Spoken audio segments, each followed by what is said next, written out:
क्या आपकी भी उम्र 40 साल है और आपको भी लगता है कि आप कोई नई शुरुआत नहीं हो सकती? तो आप गलत सोच रहे हैं। मैं आपको आज बताऊंगी किस तरह से आप आपके मानसिक और शारीरिक स्वास्थ्य का ख्याल रखकर एक नई शुरुआत कर सकती हैं। हेलो दोस्तों, मैं नंदिता स्वागत करती हूँ आपका आप ही के चैनल राइज विद नंदिता में, जहाँ मैं आपके साथ खुद को मोटिवेट करती हूँ अपने सपनों को उड़ान देने में। अगर हमें कोई कोई बड़ी बीमारी हो जाए या फिर कोई लीगल कोई बड़ा प्रॉब्लम आ जाए, तो हम किसके पास जाते हैं? हम कोई ऐसा डॉक्टर ढूंढते हैं जो एक्सपीरियंस हो। और क्या उस एक्सपीरियंस डॉक्टर की उम्र 40 साल या 30 साल या 20 साल की होती है? नहीं ना। या फिर क्या हम जब वकील ढूंढते हैं, हमारे हमारे पास अगर कोई लीगल प्रॉब्लम है, तो अगर हम कोई वकील को ढूंढते हैं तो हम किस तरह के वकील को ढूंढते हैं? एक 25 साल के वकील को ढूंढते हैं, एक 40 साल के वकील को ढूंढते हैं, या उससे ऊपर के वकील को ढूंढते हैं? और ऐसा हम लोग क्यों करते हैं? क्योंकि उनके पास एक्सपीरियंस है।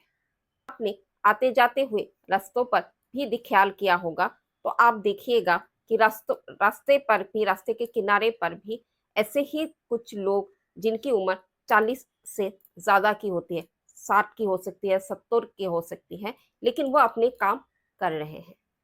तो फिर हम मिडिल क्लास वाले अपने रिटायरमेंट के लिए एक एज क्यों सेट कर लेते हैं?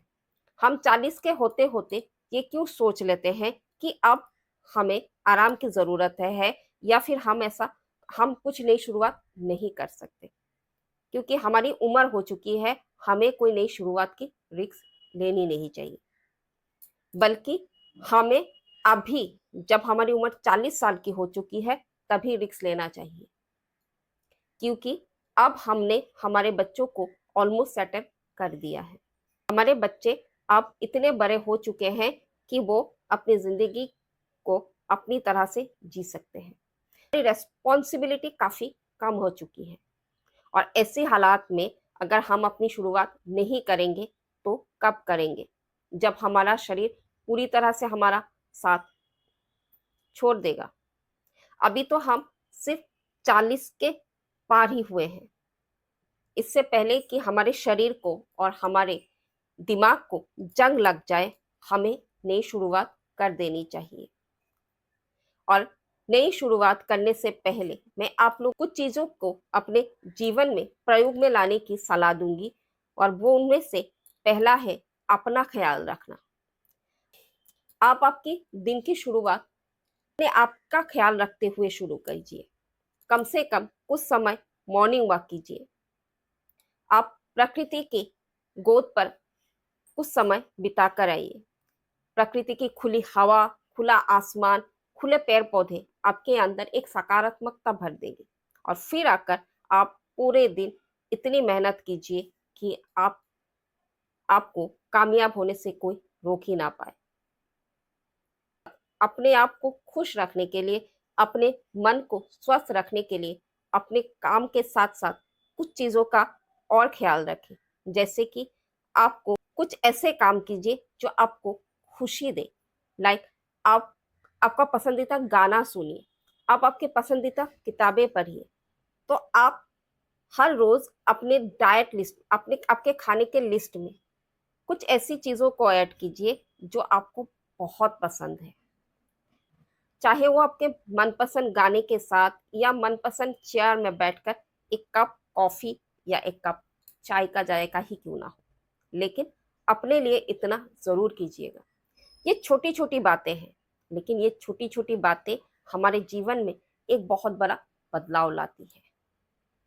और दूसरा जो काम आपको करना है अपने मन और अपने शरीर के को स्वस्थ रखने के लिए, वो है कि कुछ समय आप आपके आराध्य के साथ बिताइए।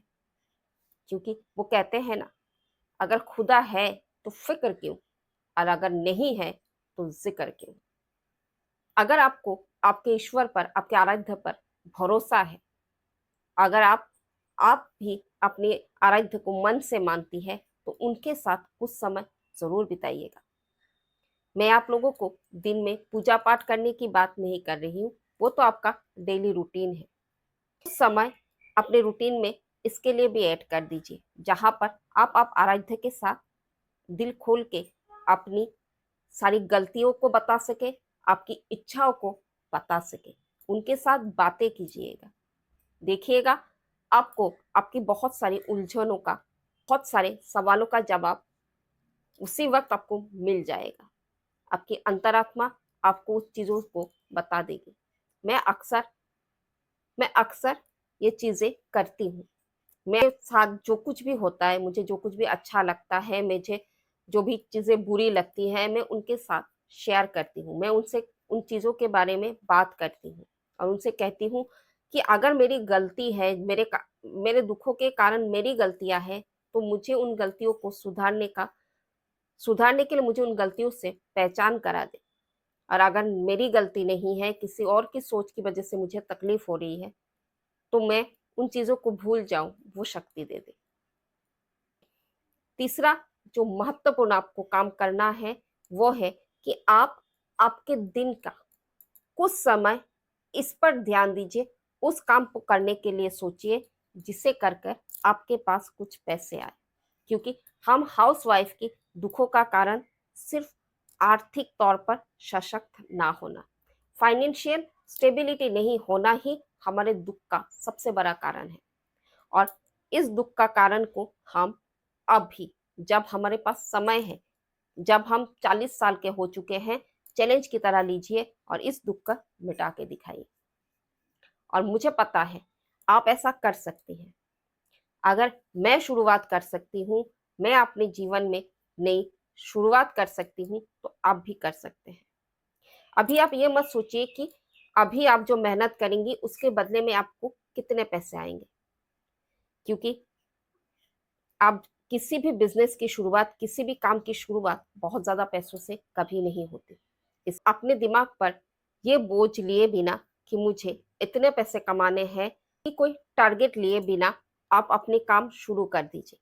सिर्फ खुद पर इतना टारगेट रखिए कि मैं अपने काम पर हर रोज प्रैक्टिस करूंगी और कम से कम 1% इम्प्रूव होके रहूंगी।